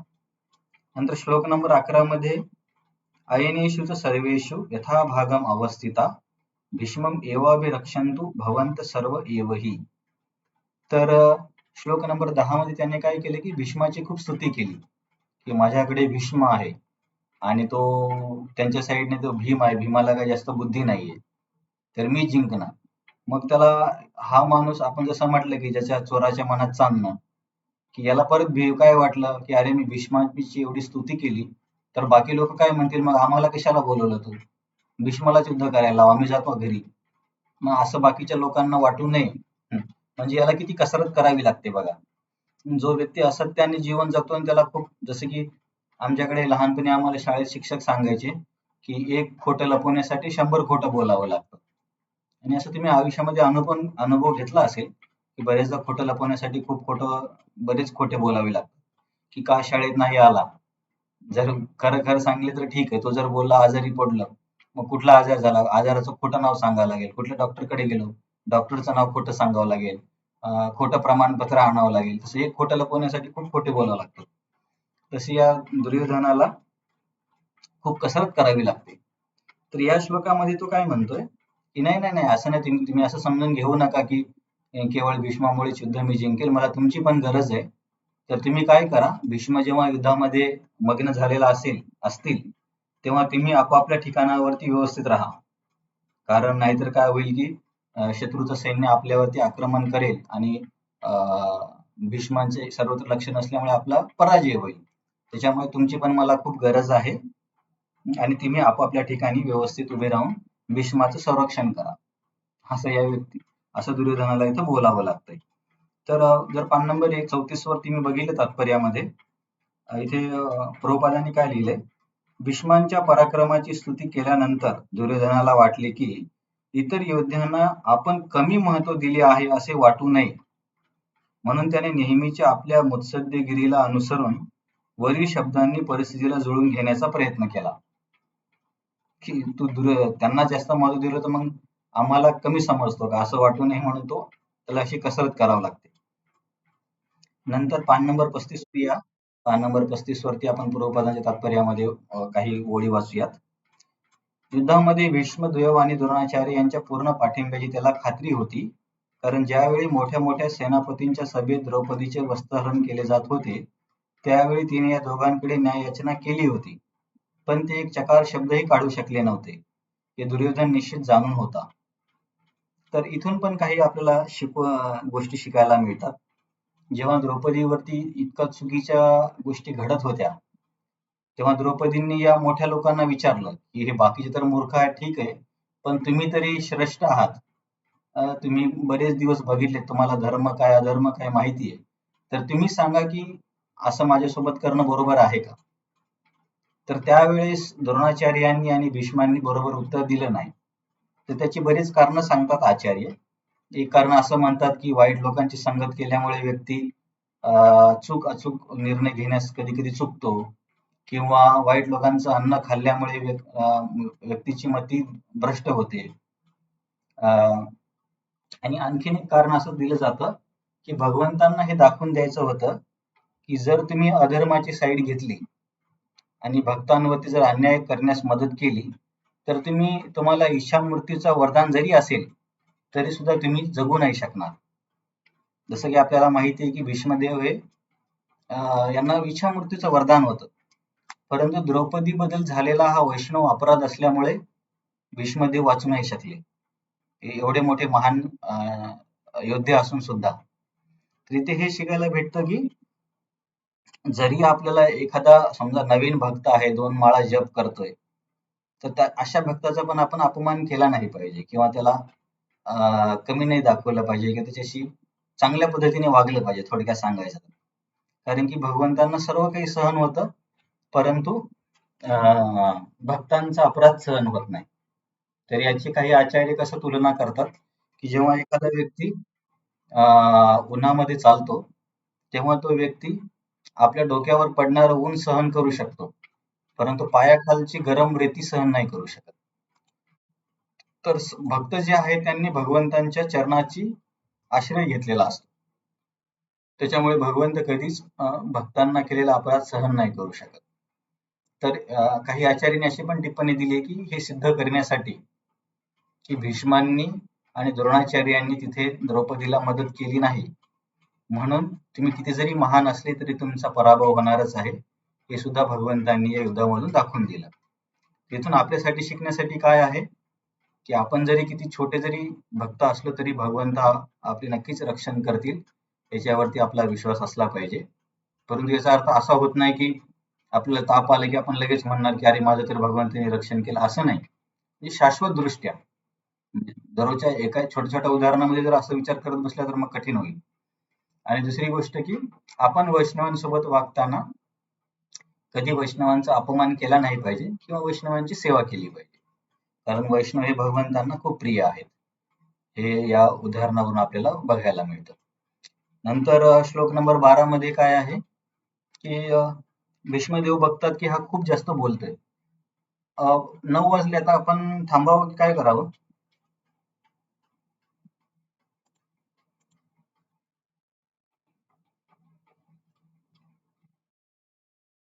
हा बरं, तुम्ही मला स्पष्ट बोललं तरी चालेल की काही हरकत नाही. हा ठीक आहे. असं नको व्हायला की तुम्ही जव्हारच्या सत्संगामध्ये पण तुम्ही मला सांगत नाही किती वेळ, कारण कुणाला त्रास नको व्हायला. ठीक आहे, आताच मीच बोलतोय, वैष्णवांना त्रास नको व्हायला. तर श्लोक नंबर 12 मध्ये काय होतं की भीष्म खूप हुशार व्यक्ती होते, तर ते बघतात की हा खूप चापलुसी करतोय, खूप गोड गोड बोलतोय, तर त्यांना असं बोलणं आवडत नव्हतं. तर कधी जेव्हा आपल्याला समजतं ना की समोरची व्यक्ती खूप चापलुसी करते किंवा मतलबी बोलते, तर आपल्याला अशा व्यक्तीचं बोलणं जास्त ऐकावं असं वाटत नाही. तेव्हा आपण काय पटकन म्हणतो, काय काम आहे सांगा आणि निघून जा बाबा, मला तुझे जास्त बोलणं ऐकायचं नाही. तर भीष्मांना पण कळतं की हा व्यक्ती खूप म्हणजे कपटी स्वभावाचा आहे. तेव्हा भीष्म म्हणतात ठीक आहे ठीक आहे, जास्त बोलू नको, आणि भीष्म आपलं शंख वाजवतात. शंख वाजवला म्हणजे आता की आता बातचीत बंद झाली, आता युद्धाला सुरुवात करायची. आणि आचार्यांनी याच्यावरती टिप्पणी काय दिली आहे, शंख हे भगवंतांचं लक्षण आहे. जेव्हा तुम्ही जर कधी भक्तिशास्त्रीचा कोर्स जर केला इस्कॉनमध्ये भक्तिशास्त्री, भक्ती वैभव असे कोर्स आहेत.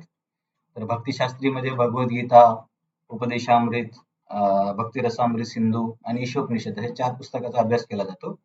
तर त्याची परीक्षा होते. तर परीक्षेमध्ये असा पण प्रश्न विचारला जातो की युद्धामध्ये पांडवांच्या विजयाची लक्षणं सांगा. त्याच्यामध्ये एक लक्षण आहे की शंख. प्रभुपादांनी बघा तात्पर्यामध्ये दिले 35 मध्ये श्लोक नंबर 12च्या तात्पर्यात, शंखध्वनीच्या संकेताने त्यांनी आपला पौत्र दुर्योधन याला सूचित केले की त्याला युद्धात विजयी होण्याची शक्यताच नाही, कारण विरुद्ध बाजूला स्वतः परमपुरुष भगवान श्रीकृष्ण आहेत. तरी सुद्धा युद्ध करणे हे त्यांचे कर्तव्य होते आणि यामध्ये ते कोणतीही कसर सोडणार नव्हते. तर शंख हे पांडवांच्या विजयाचं पहिलं लक्षण आहे. का लक्षण आहे? कारण शंख हे भगवंतांचं चिन्ह आहे. तुम्ही जर कधी भगवंत विष्णूच्या मंदिरात गेले तर तिथे त्यांच्या हातांमध्ये 4 आयुध असतात, शंख, चक्र, गदा आणि पद्म. तर शंख हे भगवंतांचं चिन्ह आहे. तर याच्यावरून भीष्माने दाखवून दिलं की तुझा विजय होणं हे शक्य नाही. तर मग श्लोक नंबर 13 मध्ये काय सांगतात की आता वेगळ्या प्रकारचे वाद्य हे सैनिक वाजवायला सुरुवात करतात. तुम्ही तुमच्यापैकी किती जणांनी खेडेगावामध्ये अनुभव केला माहिती नाही, पण खेडेगावामध्ये वेगवेगळ्या प्रकारच्या स्पर्धा जेव्हा घेतल्या जातात, जसे की कुस्ती वगैरे असते, तर तिथे लोक काही प्रकारचे वाद्य वाजवतात. किंवा क्रिकेटचा मॅच जर असेल तर तिथे ते बघणारे लोक पण मोठमोठ्यानं ओरडतात किंवा काही वाद्य वाजवतात आणि खेळाडूला प्रोत्साहन देतात. तसं युद्धामध्ये पण काय केलं जायचं की युद्ध म्हणजे लढणाऱ्या सैनिकांना प्रोत्साहन देण्यासाठी वेगळ्या प्रकारचे वाद्य वाजवले जायचे. तर युद्ध पण हे एक म्हणजे काय म्हणता येईल की शौर्याने लढलं जायचं. तर कुठले कुठले वाद्य वाजवले तर ते श्लोक नंबर 13 मध्ये सांगितले.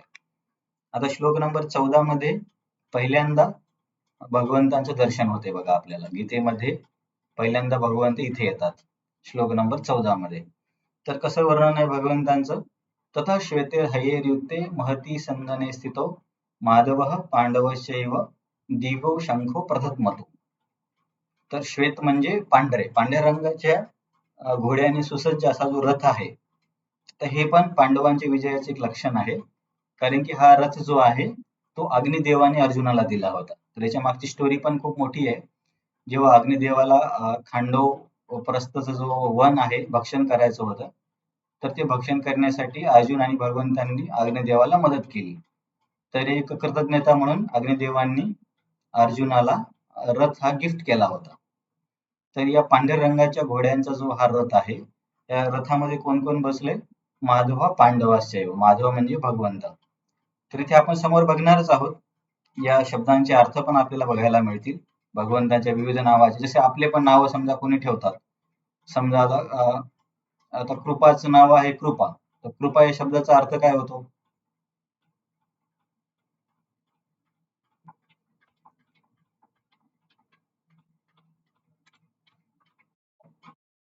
हा, कृपा म्हणजे आशीर्वाद असा अर्थ होता ना. तसे इथं भगवंतांसाठी जे वेगवेगळ्या प्रकारचे शब्द वापरले त्याचे पण अर्थ आहेत. इथे शब्द वापरलाय माधव. माधव म्हणजे लक्ष्मीचा पती. आणि पांडव, पांडव म्हणजे पांडूचा मुलगा अर्जुन. तर यांनी आपले दिव्य शंख वाजवले. प्रभुपाद तात्पर्यामध्ये सांगतात, श्रीकृष्ण आणि अर्जुन यांनी वाजवलेल्या शंखाचे दिव्य म्हणून वर्णन करण्यात आले. जेव्हा भीष्म पितामहांनी किंवा कौरवांच्या साईडने शंख वाजवले गेले, त्यांचं दिव्य म्हणून वर्णन नाही केलं. परंतु भगवंतांनी जेव्हा शंख वाजवला तेव्हा त्याचं वर्णन दिव्य केलं, कारण तो भगवंतांचा शंख आहे. नंतर ज्या ठिकाणी भगवंत असतात त्या ठिकाणी लक्ष्मी देवी सुद्धा असते. का प्रभुपाद लक्ष्मी देवी बद्दल लिहितात? कारण माधव या शब्दावरून प्रभुपाद लिहित आहेत. माधव म्हणजे लक्ष्मी देवीचा पती. कारण लक्ष्मी देवी आपल्या पतीशिवाय कधीही एकटी राहत नाही. म्हणून विष्णू किंवा भगवान श्रीकृष्ण यांच्या शंखामधून उत्पन्न झालेल्या दिव्य शंख ध्वनीद्वारे कळून आले की भाग्य आणि विजय अर्जुनाची वाटच बघत होते. 18व्या अध्यायामध्ये पण तो एक श्लोक येतो ना, काय श्लोक आहे? यत्र तुम्हाला आठवतो श्लोक? यत्र योगेश्वरो कृष्ण यत्र पार्थ धनुर्धर तत्र श्रीयो विजयो भूतीर ध्रुवा नेतीर मतिर्मम. तसंच प्रभुपादांनी तात्पर्यामध्ये वर्णन केले. त्याच्यानंतर तो रथ अग्निदेवाने अर्जुनाला दान केला होता, याच्यावरती आपण चर्चा केली आहे. त्याच्यानंतर आता श्लोक नंबर 15-16 मध्ये यांच्या शंखाची नावं आहेत. जसे की आपण मागे पण चर्चा जेव्हा केली तेव्हा मी तुम्हाला बोललो होतो की प्रत्येकाचा एक खास मोबाईल असतो. समजा आपण कोणाकडे ऍपलचा मोबाईल आहे, कोणाकडे नोकियाचा आहे, कोणाकडे रेडमीचा आहे, किंवा आपल्याकडे काही जर पाळतू प्राणी असतील तर बरेच लोक काय करतात की आपल्या पाळतू प्राण्याला पण नावं देतात. तसं वैदिक संस्कृतीमध्ये आपण वेगळ्या वस्तूंना नावं देतो. जसं की पृथ्वीराज चव्हाण किंवा कुठल्या तरी राजाच्या घोड्याचं नाव चेतक होतं. तर इथे आपल्याला बघायला मिळतं की यांच्या शंखांना सुद्धा नावं होती. तर पांचजन्यम ऋषिकेशो देवदत्तम धनंजय पौंड्रम दद्मो महाशंखम भीमकर्मा वृकोदर. भगवंतांच्या शंखाचं नाव होतं पांचजन्य. हे जर तुम्ही लक्षात ठेवलं तरी चालेल, तुमच्या माहितीसाठी बरं आहे. देवदत्त हे अर्जुनाच्या शंखाचं नाव होतं आणि भीमाच्या शंखाचं नाव होतं पौंड्रम. तर मी तिथे लाल फॉन्ट मध्ये लाल रंगामध्ये त्याला कलर केलंय. तर इथे तात्पर्यामध्ये ऋषिकेश या शब्दाचा अर्थ प्रभुपाद सांगतायत. ऋषिकेश, धनंजय आणि वृकोदर. बघा, ऋषिक म्हणजे इंद्रिय आणि ईश म्हणजे स्वामी. बघा, गुजराती लोकांमध्ये ईश हे नाव खूप असतात. मितेश, राजेश, नितेश, शैलेश, देवेश असे ईश नावं तुम्ही बऱ्याचदा ऐकले असतील. तर ईश म्हणजे स्वामी, देवेश म्हणजे देवतांचा स्वामी म्हणजे इंद्र, तर नागेश म्हणजे नागांचा स्वामी. तर इथे ऋषिकेश म्हणजे ऋषिकांचा स्वामी. तर ऋषिक म्हणजे इंद्रिय, ईश म्हणजे स्वामी. तर इंद्रियांचा स्वामी कोण आहे? तर भगवंत आहे. भगवंत सर्वांच्या इंद्रियांचे स्वामी आहेत. म्हणून आपलं कर्तव्य आहे की आपण आपल्या इंद्रियांना त्यांच्या इंद्रियांच्या सेवेमध्ये योजलं पाहिजे. तेथे ऋषिकेश या शब्दाचा असा अर्थ आहे. तो प्रभुपादांनी तात्पर्यामध्ये पण दिलाय.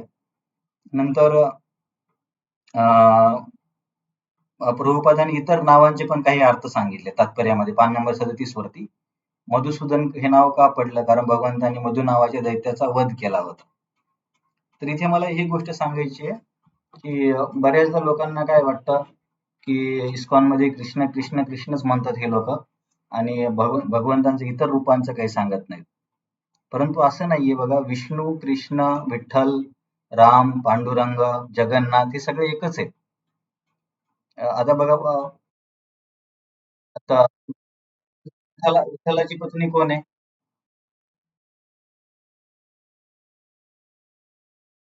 रुक्मिणी आहे. आणि कृष्णाची बायको रुक्मिणी आहे की नाही आहे? आहे ना. कृष्णाच्या 108 पत्नीपैकी रुक्मिणी पण एक पत्नी आहे. याचा अर्थ कृष्ण कृष्ण आणि विठ्ठल एक असली पाहिजे की नाही? हा. कृष्ण आणि विठ्ठल एकच आहेत. नंतर कृष्णाचा भाऊ कोण आहे? बलराम आहे. मग जगन्नाथपुरीमध्ये जगन्नाथ, बलदेव आणि सुभद्रा आहेत. म्हणजे जगन्नाथजी कोण असले पाहिजे? कृष्णच असले पाहिजे. तर असे हे राम, कृष्ण जे विष्णू अवतार आहेत ते एकच आहेत. परंतु बऱ्याचदा लोकांना काय वाटतं की हे लोक काहीतरी वेगळं सांगतात. असं नाहीये. हे जेव्हा आपण थोडासा विचार केला तर आपल्याला कळेल की हे भगवंत एकच आहेत. या नावावरून लक्षात येतं. नंतर प्रभुपादांनी तात्पर्यामध्ये पान नंबर 37 मध्ये इतर नावाचे पण अर्थ दिलेत. की गोविंद म्हणजे काय? आपण म्हणतो बघा कधी गोशाळा. गोशाळा म्हणजे जिथे गायी आहेत. तर गो म्हणजे दोन अर्थ होतात. एक गो म्हणजे गाय आणि गो म्हणजे इंद्रिय. कधी कधी काही महाराजांची नावं असतात की गोस्वामी, राधा गोविंददास गोस्वामी, किंवा काही लोकांना आपण गोदास म्हणतो. गोस्वामी म्हणजे इंद्रियांचा स्वामी आणि गोदास म्हणजे इंद्रियांचा दास. तर गोविंद या शब्दाचे दोन अर्थ आहेत. एक म्हणजे जो गायींना आनंद देतो आणि दुसरा म्हणजे जो इंद्रियांना आनंद देतो. म्हणून भगवंतांचं नाव गोविंद पण आहे. नंतर भगवंतांना वासुदेव म्हणतात. का वासुदेव म्हणतात? कारण ते वसुदेवाचे पुत्र आहेत. तर 37 मध्ये प्रभुपादांनी भगवंताच्या वेगवेगळ्या नावाचे अर्थ सांगितले आहेत. नंतर अर्जुनाचं एक नाव इथं आलंय धनंजय. बघा आपल्याकडे पण बरेचदा लोक धनंजय असं मुलाचं नाव ठेवतात. तर धन म्हणजे संपत्ती आणि जय म्हणजे अर्जित करणारा. जो संपत्ती अर्जित करतो त्याला धनंजय म्हणतात. तर जेव्हा युधिष्ठिर महाराजांना राजसूय यज्ञ करायचा होता, तर यज्ञासाठी खूप खर्च होतो. आता आपल्याकडे पण बघा कधी आता हे लग्नाचं सीझन आहे. लग्नासाठी पण किती खर्च होतो. तर मुलीच्या वडिलांना बरेच पैसे जमवावे लागतात. तरी लग्नाच्या अनेक पटीने खर्च या यज्ञामध्ये केला जायचा. एकतर खूप साऱ्या राजांना बोलवायचं, नंतर खूप सारे ब्राह्मणांना बोलवायचं, बऱ्याच लोकांना जेवण द्यायचं, वेगवेगळ्या प्रकारचे दान द्यायचे, असं बराच काही खर्च करावा लागायचा. तर खूप खर्चिक काम होतं हे. तर या सर्वासाठी युधिष्ठिर महाराजांना पैशाची गरज होती. तर अर्जुनाने हिमालयामध्ये जाऊन मरुत राजाचं जे उरलेलं सोनं होतं ते अर्जुन घेऊन आला होता. म्हणून अर्जुनाला एक नाव धनंजय असं पडलं. अर्जुनाला बरीच नावं आहेत पण प्रमुख 10 नावं आहेत. तर या 10 नावापैकी एक नाव आहे धनंजय. नंतर एक शब्द आलाय वृकोदर. तर वृकोदर ही भीमाला इथे शब्द वापरलाय. बघा आपल्याकडे आपण गणपतीला लंबोदर म्हणतो. उदर म्हणजे पोट आणि लंब म्हणजे ज्याचं पोट लंब आहे किंवा मोठं आहे. गणपतीला आपण लंबोदर म्हणतो. नंतर भगवंत कृष्णाला आपण दामोदर म्हणतो. उदर म्हणजे पोट आणि दाम म्हणजे रस्सी. ज्याचं पोट यशोदामाईने रस्सीने बांधलं असे भगवंत, म्हणून त्यांचं नाव झालं दामोदर. इथं वृकोदर म्हणजे काय? वृक म्हणजे खूप जास्त किंवा खूप जास्त खाणारा, म्हणजे जास्त भक्षण करणारा. तर भीष्म हे आहे, जो भीम जो आहे, तुम्हाला मी आधी पण बोललो होतो की पांडवांच्या घरी असा नियम होता, जे पूर्ण जेवण बनवलं जायचं त्याचे दोन भाग केले जायचे. अर्धा भाग भीमाला दिला जायचा आणि अर्ध्या भागामध्ये 4 पांडव, द्रौपदी आणि कुंती यांचं जेवण व्हायचं. तर इतकं जास्त जेवण भीम करायचा. तर फक्त जास्त जेवण करून झोपी नाही जायचा, तर मोठे मोठे कामं पण करायचा. जसे की हिडंबासारख्या राक्षसाला त्यांनी मारलं. तर भीम हा जेवण पण खूप जास्त करायचा आणि कामं पण खूप मोठे मोठे करायचा. म्हणून भीमासाठी इथे वृकोदर हा शब्द वापरलाय. श्लोक नंबर 16, 17 आणि 18 मध्ये आता राहिलेल्या पांडवांची शंखाची नावं आहेत. अनंत विजयम राजा कुंतीपुत्र युधिष्ठिर.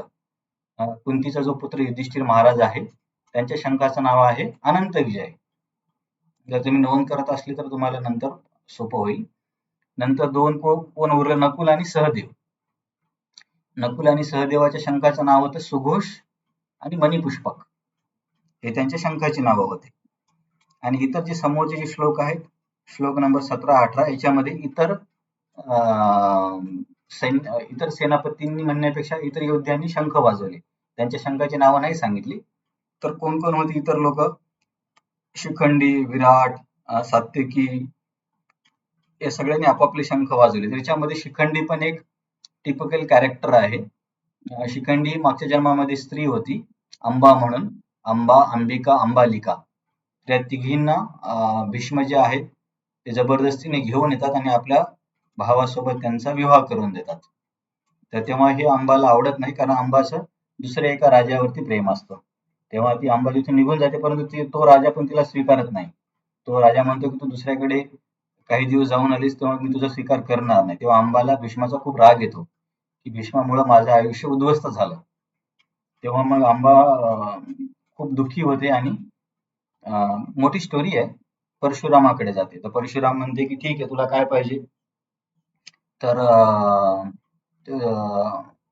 अंबा म्हणते की तुम्ही भीष्माला हे करा, माझ्यासोबत लग्न करायला सांगा. तेव्हा परशुराम आणि भीष्माचं खूप युद्ध होतं, पण त्याच्यामध्ये कोणाचाच पराभव होत नाही. तेव्हा परशुराम म्हणतात की मी प्रयत्न केला, परंतु हे तुझं दैव आहे तर तू स्वीकार कर आणि याच्याबद्दलचा जो वाईट विचार आहे तो सोडून दे. परंतु अंबा ऐकत नाही आणि अंबा खूप तपस्या करते आणि तपस्येमध्ये असे फळ प्राप्त करते की पुढच्या जन्मामध्ये मी भीष्माचा वध करावा.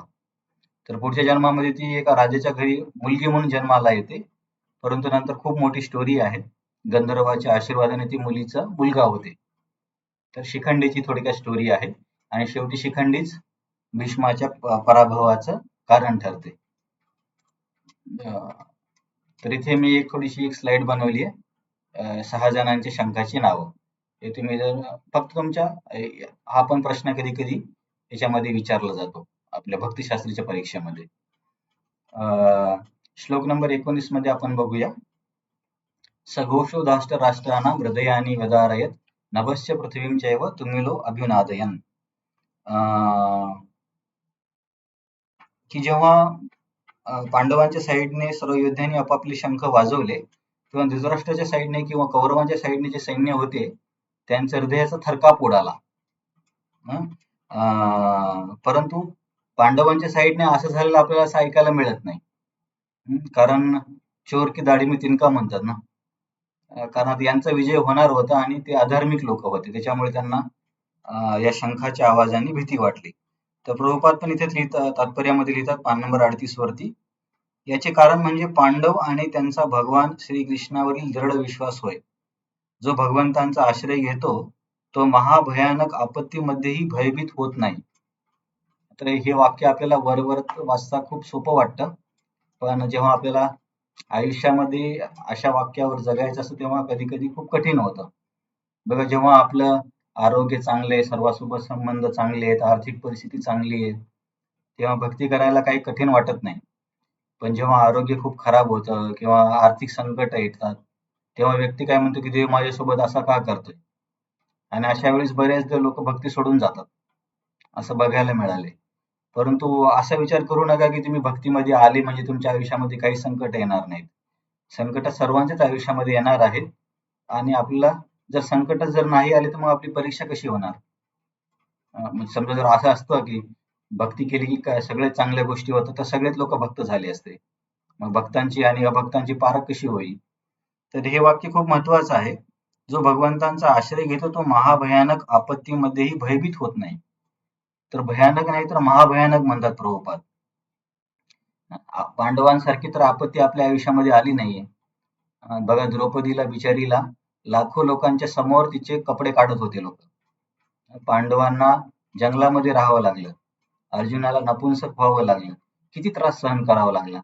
कुंतीला तर इतक्या लवकर तिचा पती वारला, लहान लहान मुलांना सांभाळायचंय आणि सगळे कट कारस्थान करतात त्यांना मारण्याचं. इतकी तर आपल्या आयुष्यामध्ये परीक्षा होत नाही.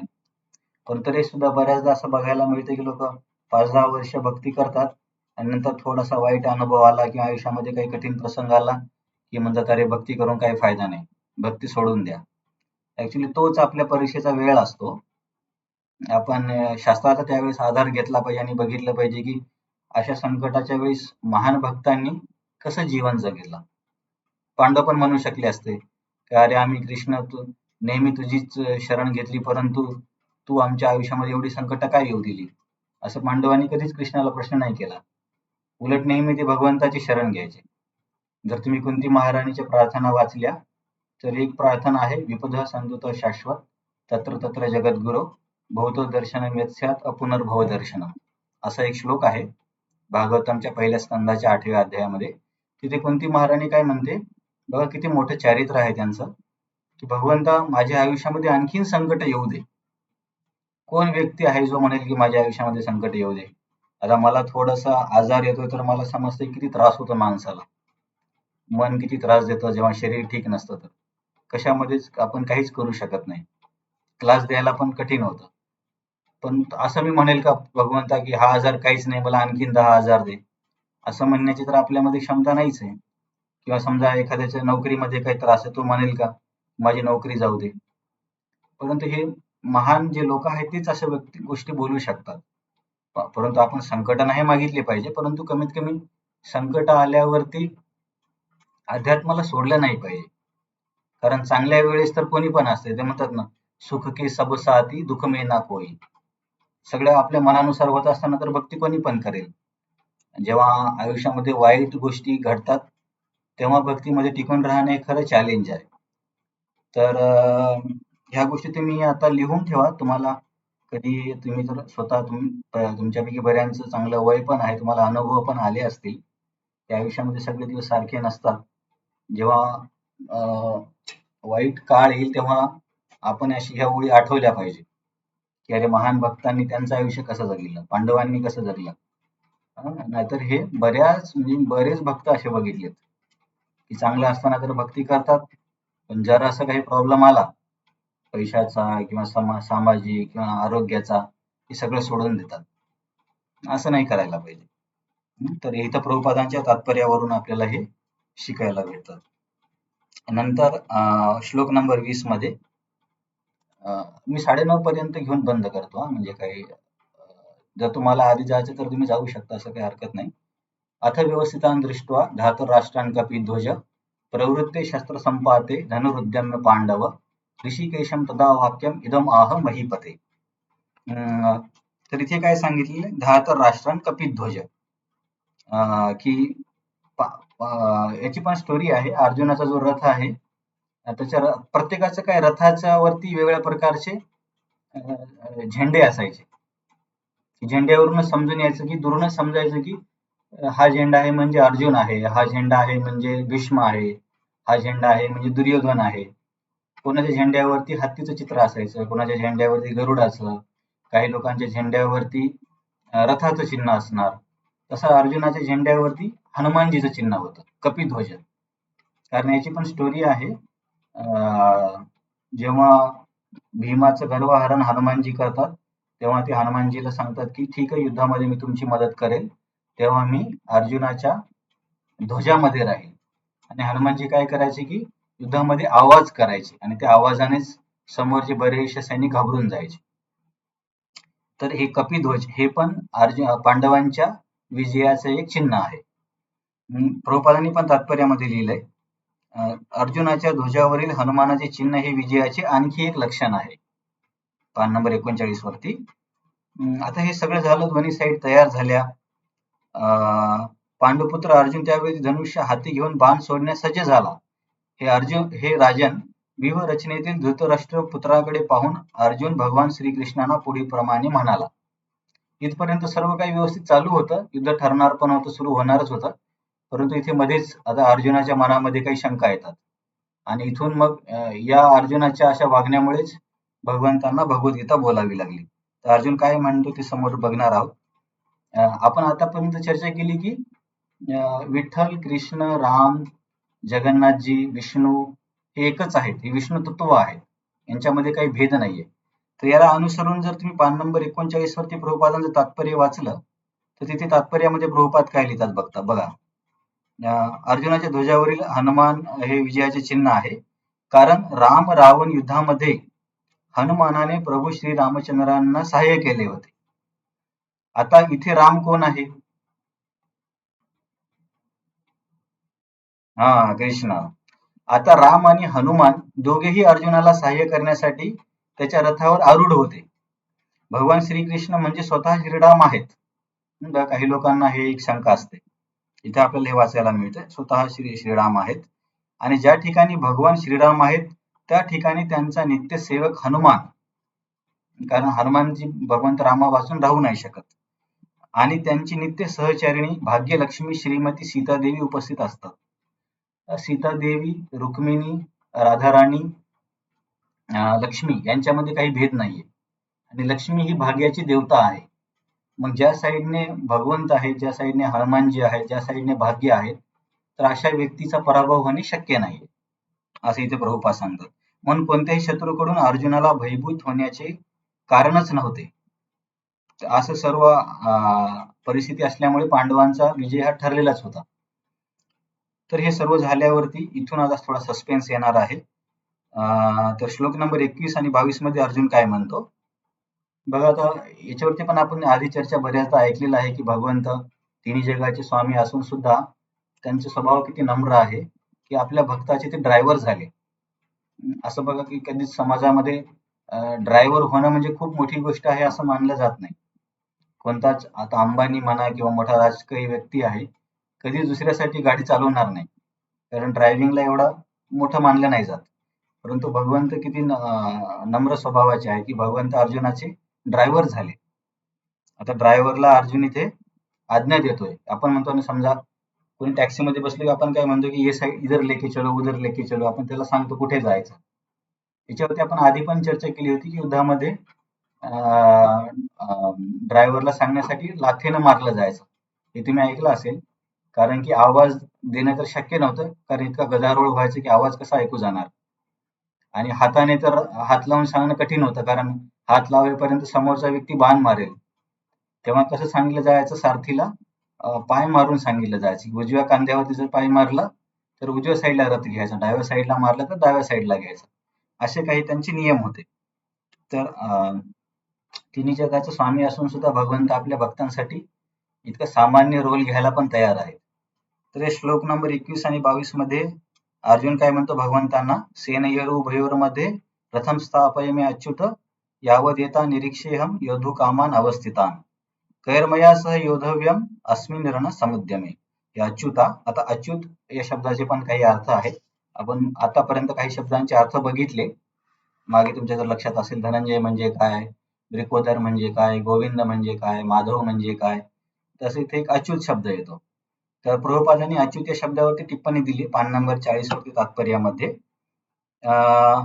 आपल्या भक्तावरील प्रेमात कधीही चुकत नाहीत म्हणून त्यांना या ठिकाणी अच्युत असे संबोधण्यात आले आहे.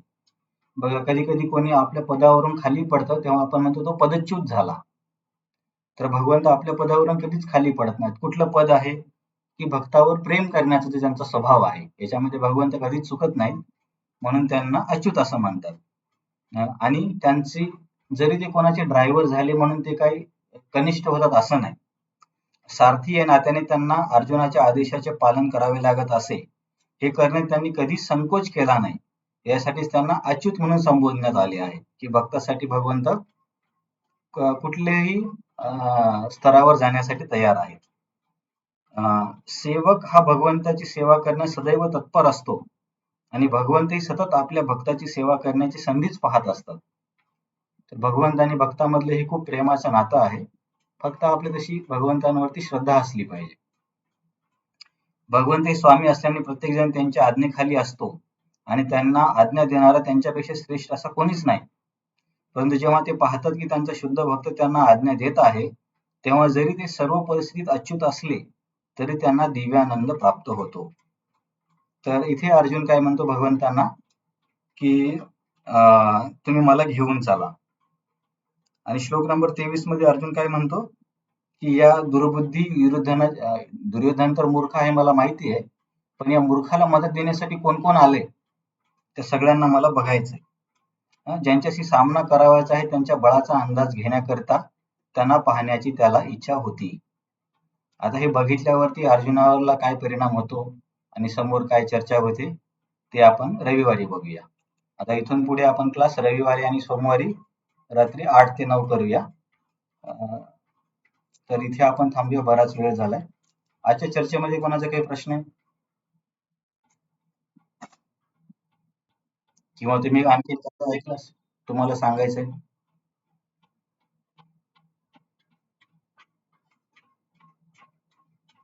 ठीक आहे, तुम्हाला काही प्रश्न नाही तर आपण थांबूया. पहिल्या अध्यायामध्ये खूप जास्त काही सखोल तत्वज्ञान असल्यामुळे आपल्याला लवकर लवकर जाऊ शकू. समोर थोडा तत्वज्ञानाचा विषय येईल. तर ठीक आहे, आपण इथे थांबूया.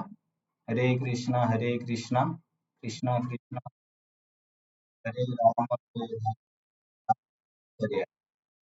पुढचा क्लास येणाऱ्या रविवारी आपण रात्री 8 ते 9 ला घेऊ.